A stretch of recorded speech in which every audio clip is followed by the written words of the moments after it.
الحمد لله نحمده ونصلي ونسلم على سيدنا ومولانا محمد صلى الله عليه وسلم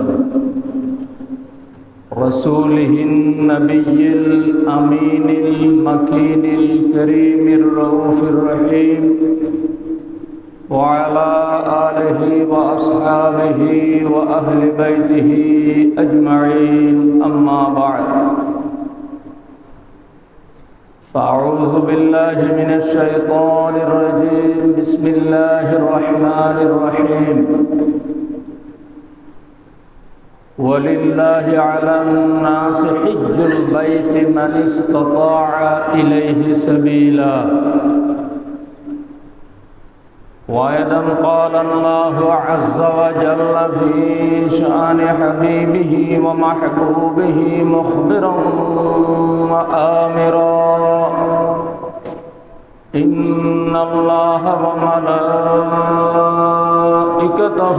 يصلون على النبي يا أيها الذين آمنوا صلوا عليه وسلموا تسليما صلى الله على سيدنا محمد وآله وأصحابه وسلم صلى الله على سيدنا محمد وآله وأصحابه وسلم صلاة يا رسول الله عليكم سلام يا حبيب الله عليكم هو الحبيب الذي ترجى شفاعته لكل هول من الأهوال مقتحمين صلاة يا رسول الله عليكم سلام يا حبيب الله عليكم وكلهم من رسول الله ملتمس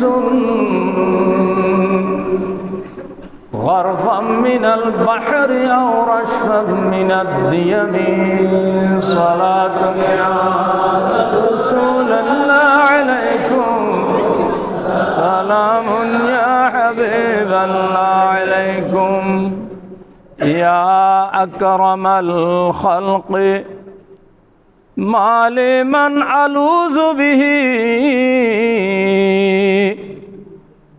سواك عند حلول الحادث العممي صلاة يا رسول الله عليكم سلام يا حبيب الله عليكم منزه عن شريك في محاسنه فجوهر الحسن فيه غير منقسم صلاة يا رسول الله عليكم سلام يا حبيب الله عليكم أما بعد মুআজ্জাজ হাজিরিন উপস্থিত সম্মানিত মুসল্লিবৃন্দ রাহিমানা ওয়া রাহিমাকুমুল্লাহ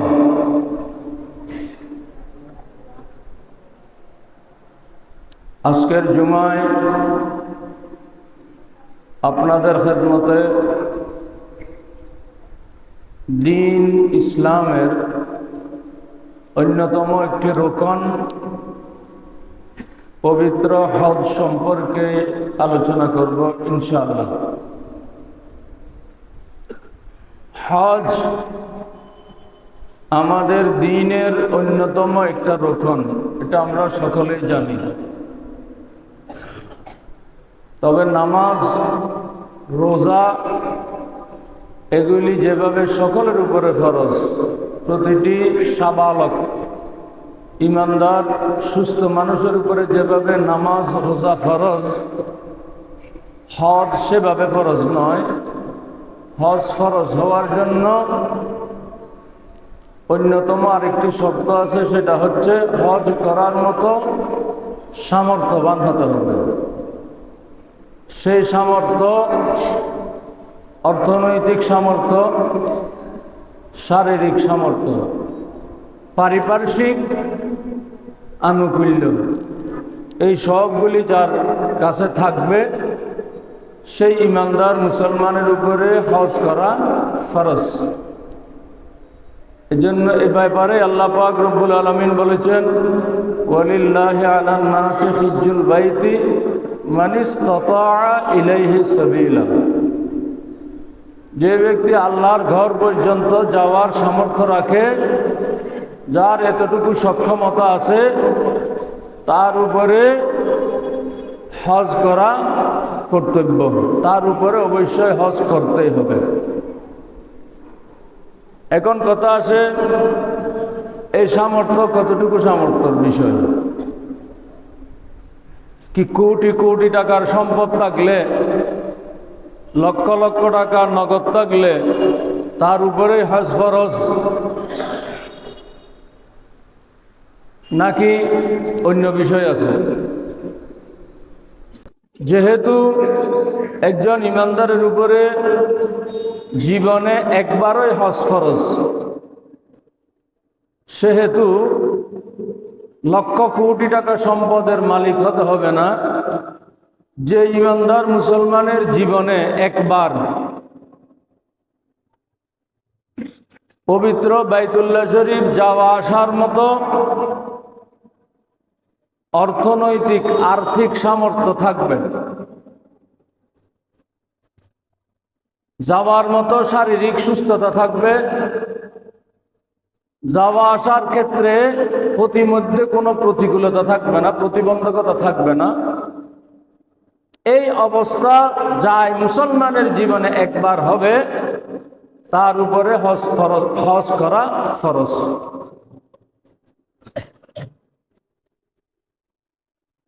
তাহলে কোন একজন মুসলমানের যদি জীবনে কোন এক সময়ে গিয়ে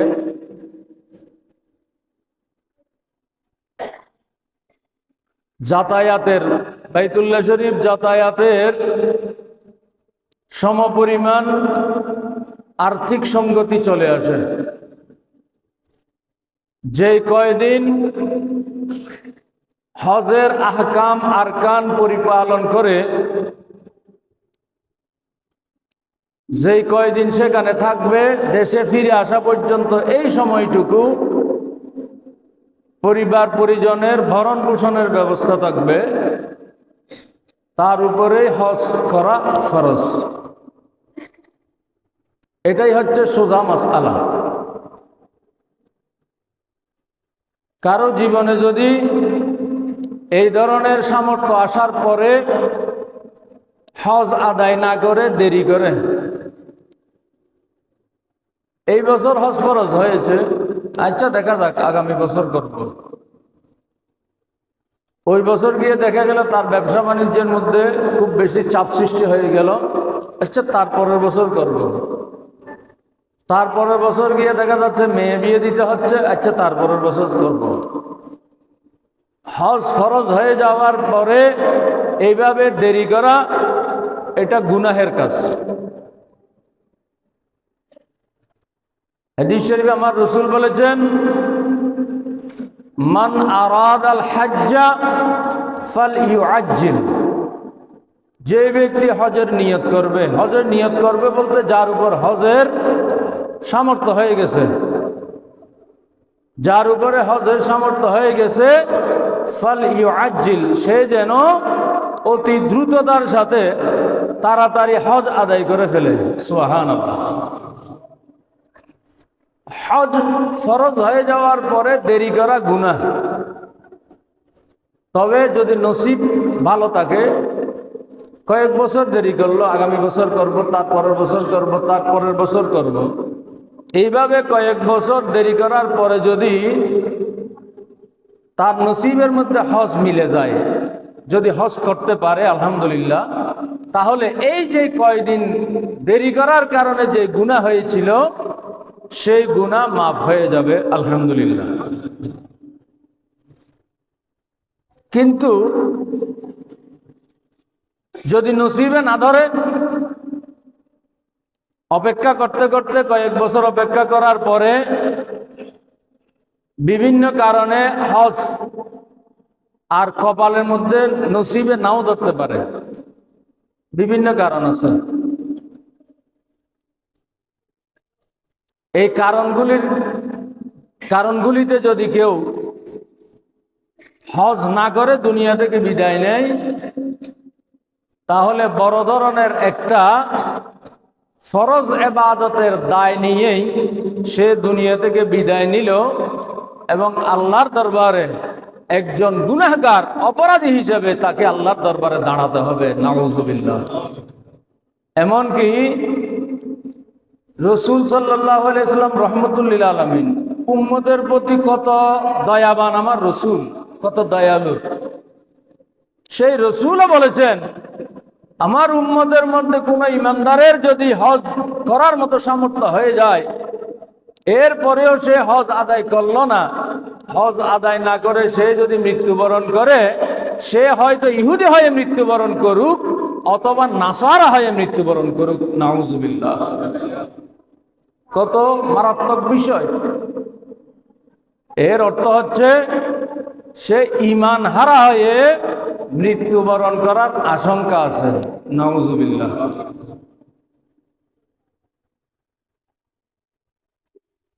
হজ ফরজ হয়ে যাওয়ার পরে দেরি করার কারণে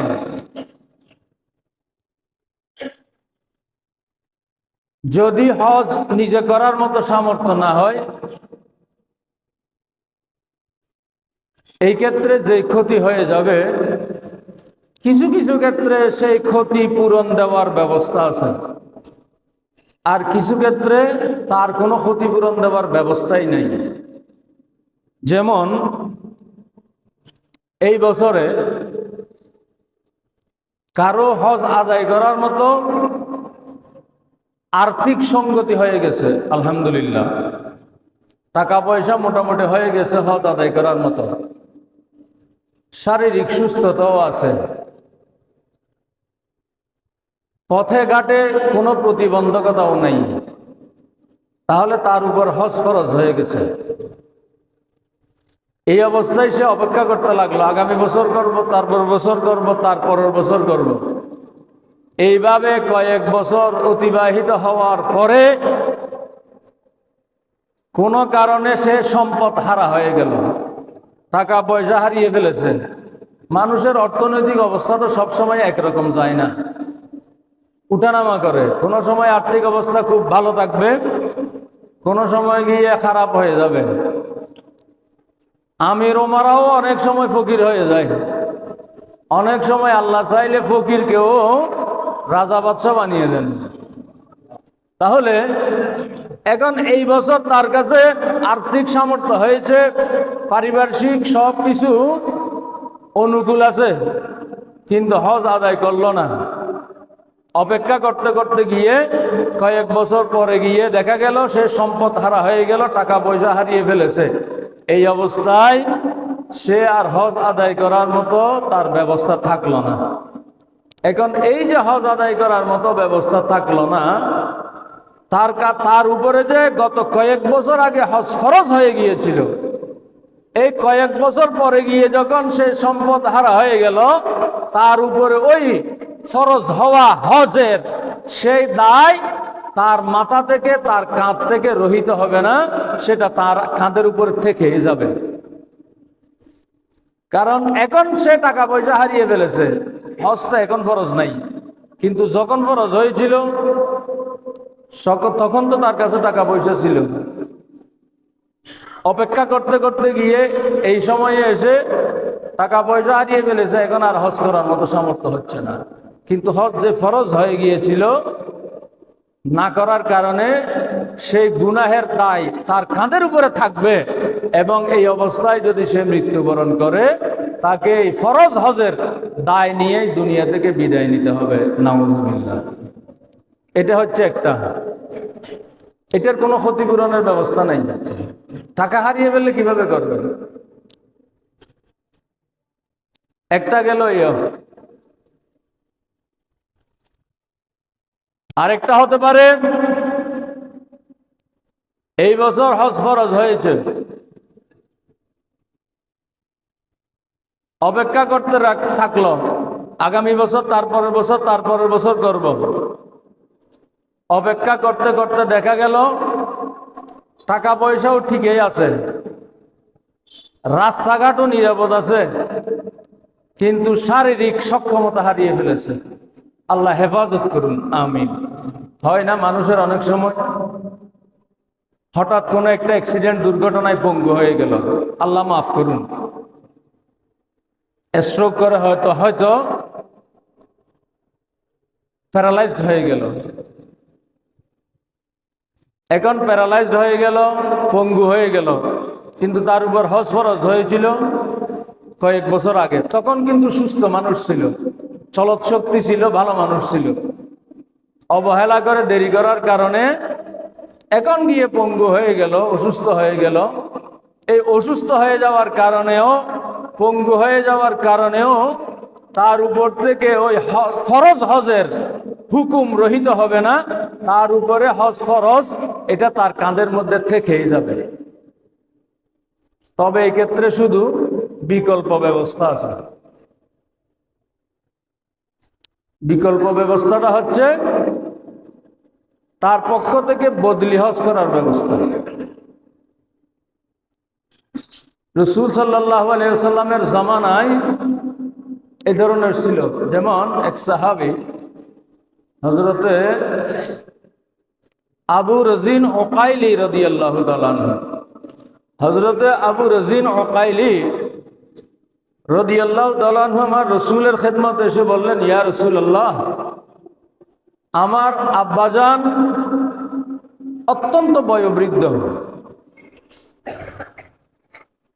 তার চলৎ শক্তি নাই, হাঁটা চলা করার মতো সামর্থ্য নাই, কিন্তু তার উপর হজ ফরজ হয়ে গেছে, এই অবস্থায় কি করব? তখন রাসূল সাল্লাল্লাহু আলাইহি ওয়াসাল্লাম বললেন, হুজ্জা আন আবিকা ওয়াতামির, তুমি তোমার পিতার পক্ষ হতে হজ এবং উমরা আদায় করো। সুবহানাল্লাহ। পিতার পক্ষ থেকে ছেলেকে উমরা আদায় করার, হজ আদায় করার হুকুম আমার রাসূল দিয়েছেন। এই হাদিসের উপরে ভিত্তি করে বদলি হজ করার রেওয়াজ আমাদের দ্বীনের মধ্যে এসেছে, আলহামদুলিল্লাহ। এই ক্ষেত্রে যে মানুষটি শারীরিক সক্ষমতা হারিয়ে ফেলেছে, সেই ব্যক্তিকে ওই টাকা পয়সা খরচ করে আরেকজন দরিদ্র শ্রেণীর মানুষকে দিয়ে নিজের হজ আদায়ের ব্যবস্থা করতে হবে। যদি এইভাবে হজ আদায়ের ব্যবস্থা করে ফেলে, ওই নির্দিষ্ট মানুষটি, দায়িত্বপ্রাপ্ত মানুষটি যদি তার পক্ষ হতে তার দেওয়া অর্থনৈতিক সুবিধা ভোগ করে যদি হজ আদায় করে ফেলে, তাহলে ওই মানুষটি হজের ফরজের দায় থেকে মুক্ত হয়ে যাবে। সুবহানাল্লাহ। হজ আদায়ের দায় থেকে মুক্ত হবে, ঠিক আছে, কিন্তু চিরজীবনের একটা অতৃপ্তি থেকে যাবে। নিজের টাকায় হজ আদায় করেছি আমি নিজে, ঠিক আছে, বদলি হজ, কিন্তু নিজে একবার বাইতুল্লাহ শরীফ চোখে দেখতে পারলাম না, হাজরে আসওয়াদে চুমু দিতে পারলাম না, সাফা মারওয়া সাই করতে পারলাম না, আমার রসুলের রওজা মুবারক সামনে নিয়ে সালাতু সালাম আরজ করতে পারলাম না। এই অতৃপ্তি নিয়েই তাকে দুনিয়া থেকে বিদায় হতে হবে, নাউজুবিল্লাহ। এজন্য কি করতে হবে? হজ ফরজ হয়ে গেলে আর দেরি করার সুযোগ নাই। এই বিষয় নিয়ে আমি তো পূর্বে আরো অনেকবার আলোচনা করেছি। হজ ফরজ হয়ে গেলেই হজ আদায়ের তদবির শুরু করে দিতে হবে। মনে করেন কারো এই বছর হজ ফরজ হলো, এই বছর তো হজ আদায় করার মতো সুযোগ এখন নেই। এখন যদি কারো ফরজ হয়ে যায়, মাত্র 1 মাস সময় আছে, 1.5 মাস সময় আছে, তাহলে এই বছর এই সময়ে যার হজ ফরজ হয়ে গেল, আগামী বছর হজ আদায় করার জন্য তাকে প্রস্তুতি শুরু করতে হবে।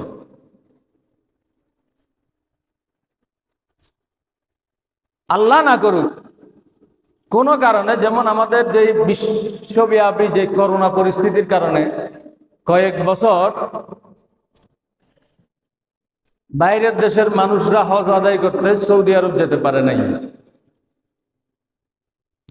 যারা এই সময়ের মধ্যে যাদের উপর হজ ফরজ হয়েছিল এবং যারা হজ আদায়ের জন্য টাকা পয়সা যথারীতি জমা দিয়েছে, কিন্তু বৈশ্বিক পরিস্থিতির কারণে, নিজের আওতা বহির্ভূত কারণে হজ আদায় করতে পারেনি, তাদের ব্যাপারে হাদিস শরীফে আছে, কেউ হজের নিয়ত করেছে, টাকা পয়সা যথারীতি জমা দিয়েছে, আগামী বছর হজ করবে, এই জন্য প্রস্তুতি নেওয়া শুরু করেছে, কিন্তু আল্লাহর ইচ্ছা সে হজ আদায় করার পর আগেই মৃত্যুবরণ করলো। আমার রসুল বললেন সে হজ আদায় করতে পারে নাই, সত্যি সে দুনিয়া থেকে বিদায় নিয়েছে, কবরে চলে গেছে, কিন্তু কিয়ামত পর্যন্ত তার আমল নামার মধ্যে প্রতি বছর একটি হজ আর একটি উমরার সওয়াব আল্লাহ তাআলা দান করতে থাকবেন। সুবহানাল্লাহ। এটা হচ্ছে যারা অবহেলা করবে না, ফরজ হয়ে যাওয়ার পরে হজের প্রস্তুতি শুরু করে দেবে। হজের প্রস্তুতি শুরু করে দেওয়ার পরে নিজের আওতা বহির্ভূত কারণে হজ আদায় করতে না পারলে, দুনিয়া থেকে বিদায় নিয়ে গেলে, তার ক্ষেত্রে এই সওয়াব কিয়ামত পর্যন্ত প্রতি বছর একটি হজ আর একটি উমরার সওয়াব। আর যদি ইচ্ছাকৃত দেরি করতে গিয়ে যদি দুনিয়া থেকে বিদায় নেয়, তাহলে তো ওই মারাত্মক কথা, সেই ইহুদি হয়ে হয়তো মৃত্যুবরণ করবে, অথবা নাসারা হয়ে মৃত্যুবরণ করবে। অর্থাৎ আমার রসুল সেই উম্মতের দায় নিতে চাচ্ছেন না। নাউজুবিল্লাহ, কত মারাত্মক কথা। যেখানে আমার রসুল শুধু আছেন রব্বি হাবিলি উম্মতি, আল্লাহ আমার উম্মতকে তুমি মাফ করে দাও, আমার উম্মতকে মাফ করে দাও। সুবহানাল্লাহ। আমার রসুল উম্মতের প্রতি কত দয়াবান, কত রহিম। হাদিস শরীফে এসেছে, এই যে উম্মতের আমল নামা যখন পাল্লার মধ্যে মিজানে, কিয়ামতের ময়দানে যে মিজান হবে, দাড়ি পাল্লা, যে পাল্লার মধ্যে যখন উম্মতের আমল নামা পরিমাপ করা হবে, ওজন দেওয়া হবে, আমার রসুল রহমতুল্লিল আলামিন উম্মতের জন্য সেই মিজানের মধ্যেও থাকবেন। সুবহানাল্লাহ। মিজানে থাকে কি করবেন আমার রসুল? কোন উম্মতের নেক আমলের পাল্লা হালকা হয়ে যাচ্ছে, বদ আমলের পাল্লা ভারী হয়ে যাচ্ছে। রসুল সাল্লাল্লাহু আলাইহি ওয়াসাল্লাম সেখানে লক্ষ্য করছেন, আমার এই উম্মতের বান্দা, আমার এই উম্মতের নেক আমলের পাল্লা তো হালকা হয়ে যাচ্ছে, বদ আমলের পাল্লা ভারী হয়ে যাচ্ছে। এই অবস্থায় আমার রসুলের কাছে রক্ষিত ওই উম্মত দুনিয়ায় থাকতে কোনো সময় রসুলের উপরে প্রেম, মোহব্বত, ভালোবাসা নিয়ে দরুদ শরীফ পড়েছে, সেই ধরনের কিছু দরুদ শরীফের কোন নথি, কোন পর্চা আমার রসুল নিজের কাছে সংরক্ষণ করে রাখবেন। সুবহানাল্লাহ। যখন সেই উম্মতের নেক আমলের পাল্লা যখন হালকা হয়ে যাচ্ছে আমার রসুল দেখতে পাবেন, লক্ষ্য করবেন, তখন আমার রসুলের হাতে রক্ষিত সেই ধরনের কত পর্চা, কোন নথি আমার রসুল আস্তে করে সেই উম্মতের নেক আমলের পাল্লার মধ্যে দিয়ে দেবেন। সুবহানাল্লাহ। যখন সেই উম্মতের নেক আমলের পাল্লায় আমার রসুলের নূরানি হাতে এই ধরনের কিছু দেবেন, তখন সেই উম্মতের নেক আমলের পাল্লা ভারী হয়ে যাবে। সুবহানাল্লাহ। তাহলে আমার রসুল কেমন রহিম উম্মতের প্রতি। সেই রসুল বলছেন, আমার উম্মত যে উম্মতের উপর হজ ফরজ হয়ে গেল, অবহেলা করে হজ না করে সে মৃত্যুবরণ করলো, সে ইহুদি হয়ে মরুক অথবা নাসারা হয়ে মরুক, তার কোনো দায় আমি রসুলের নাই। নাউজুবিল্লাহ। কত মারাত্মক কথা, এটা আমাদেরকে বুঝতে হবে। তাহলে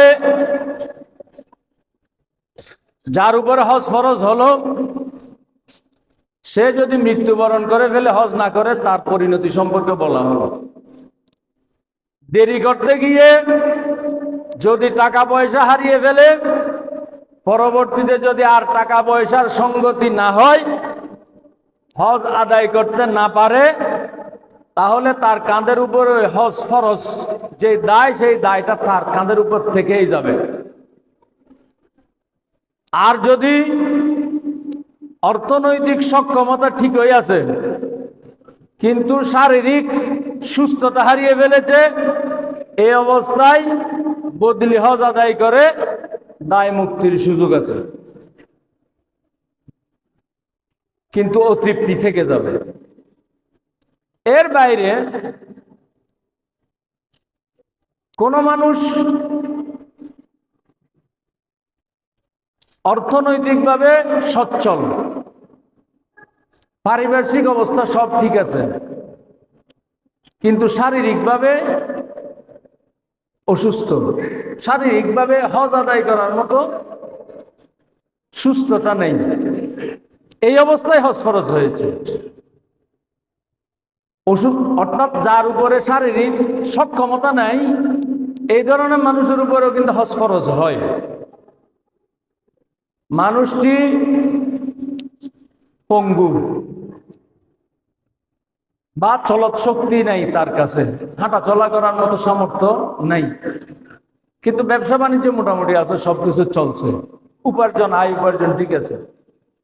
এই শারীরিক সক্ষমতাহীন অবস্থায় যদি আর্থিকভাবে সচ্ছলতার কারণে তার এই হজ আদায় করার মতো অবস্থা হয়ে যায়, তার উপরেও কিন্তু হজ ফরজ। হাঁটা চলার শক্তি নেই, এই জন্য ফরজ রহিত হবে না, তাকে ওই আরেকজন মানুষকে দিয়ে বদলি হজ আদায় করার ব্যবস্থা করতে হবে। ওই যে হাদিসটা হযরতে আবু রাজিন ওকাইলি রাদিয়াল্লাহু তাআলা আনহুর হাদিস বর্ণনা করলাম, সেই হাদিসের ভিত্তিতে এই হুকুম, বদলি হজের ব্যবস্থা করতে হবে।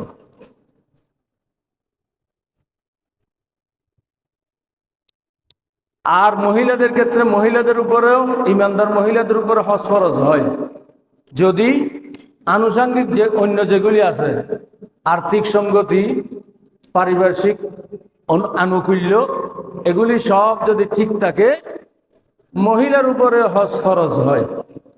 এই ক্ষেত্রে মহিলাদের জন্য অতিরিক্ত শর্ত হচ্ছে, যদি সেই মহিলার স্বামী থাকে, তাহলে স্বামীর অনুমতি নিতে হবে। পাশাপাশি যাতায়াতের ক্ষেত্রে একজন মুহরিম ব্যক্তি থাকতে হবে, অর্থাৎ ওই মহিলার সাথে যার বিবাহ করা, বিবাহ সম্বন্ধ স্থাপন করা যে কোনো সময় হারাম, এই ধরনের একজন পুরুষ মানুষ সাথে থাকতে হবে। স্বামী, সন্তান, বাগিনা, বাতিজা, বাগিনা বাতিজা বলতে একেবারে আপন বোনের আপন ছেলে, আপন ভাইয়ের আপন ছেলে, মামাতো খালাতো ফুফাতো ভাই না, নিজের ভাই। নিজের ভাই বলতে নিজের মায়ের পেটে সহোদর ভাই, মামাতো খালাতো ভাই, ফুফাতো ভাই, তালতো ভাই, এগুলি নয়।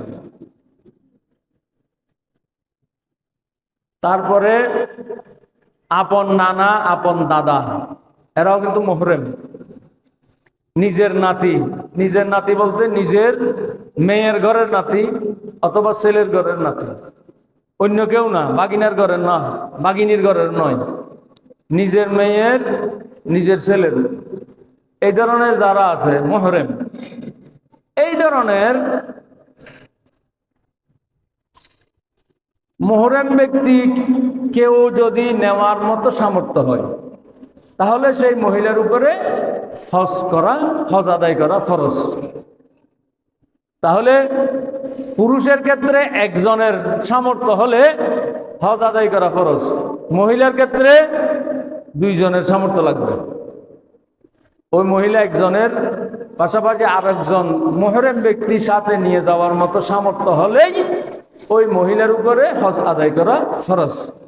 আর মুহরিম ব্যক্তি যদি নেওয়ার সুযোগ না থাকে, সামর্থ্য না হয়, বা কোনো কারণে নেওয়া যাচ্ছে না, এই ক্ষেত্রে সেই মহিলার উপরে হজ আদায় করা ফরজ নয়।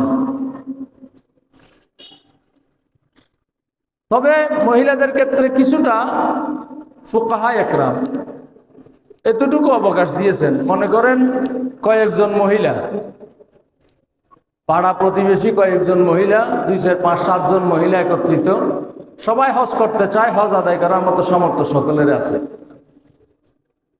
এখন সকলেই একজন একজন মুহরিম নিতে চাইলে নিয়ম হচ্ছে একজন প্রতিজনে একজন মুহরিম নিয়ে যাবে নিজেদের সাথে। এখন এটার অনেক সময় সকলের সামর্থ্য হচ্ছে না, কিন্তু হজ আদায় করার একটা মনের আকুলতা রয়ে গেছে প্রতিটি মহিলার। এই ক্ষেত্রে শুধুমাত্র ফকিহগণ এতটুকু অবকাশ দিয়েছেন, 5-7 জন মহিলা সবাই একত্রিত হবে। এই 5-7 জন মহিলার মধ্যে কোনো একজন মহিলার একজন মুহরিম থাকবে, একজন মুহরিম থাকবে, কিন্তু মহিলারা সবাই একত্রিত থাকবে। এই ক্ষেত্রে 5-7 জন সবাই একত্রিত হয়ে একজন মুহরিমের অধীনে হজ আদায় করার অনুমতি আছে। আশা করি বিষয়টা স্পষ্ট হয়ে গেছে। এতটুকু, এর বাইরে মিথ্যার আশ্রয় নিয়ে অমুককে নিজের মুহরিম বানিয়ে নেওয়া, অমুককে নিজের মুহরিম বানিয়ে নেওয়া, এটার অনুমতি নেই, এটা নাজায়েজ। কারণ এটা মিথ্যে কথা বলা, মিথ্যে কথা বলে হজ করার দরকারটা কি? শুধু এতটুকু অবকাশ রয়েছে, যেটা বললাম, কয়েকজন মহিলা একত্রিত হলে তারা যদি সবাই একত্রিত অবস্থায় হজ আদায় করে, এই একত্রিত অবস্থায় হজ আদায় করবে 5-7 জনের মধ্যে একজন মহিলার যদি একজন মুহরিম ব্যক্তি থাকে, ওই মুহরিম ব্যক্তির অধীনে সবাই মিলিতভাবে হজ আদায় করার সুযোগ রয়েছে। যাই হোক, আল্লাহ তাআলা যাদেরকে হজ আদায় করার মতো সামর্থ্য দিয়েছেন, কাদেরকে দিয়েছেন আল্লাহ জানেন, যাকে দিয়েছেন তিনি জানেন। তো যাকে দিয়েছেন তিনি যেহেতু জানেন, আপনি আর কি করবেন না, আশা করি অবহেলা করবেন না। কারণ মালাকুল মউত তো সবসময় ডাকছে, শুধু আল্লাহর হুকুমের অপেক্ষায় আছে। কখন ডাক দেবে তখন আর অপেক্ষা করার সুযোগ পাবেন না। এই জন্য যাদের উপর হজ ফরজ হয়ে গেছে, মেহেরবানি করে হজের নিয়ত করে ফেলুন, হজের প্রস্তুতি শুরু করুন। আল্লাহ তাআলা সে তৌফিক দান করুন, আমিন।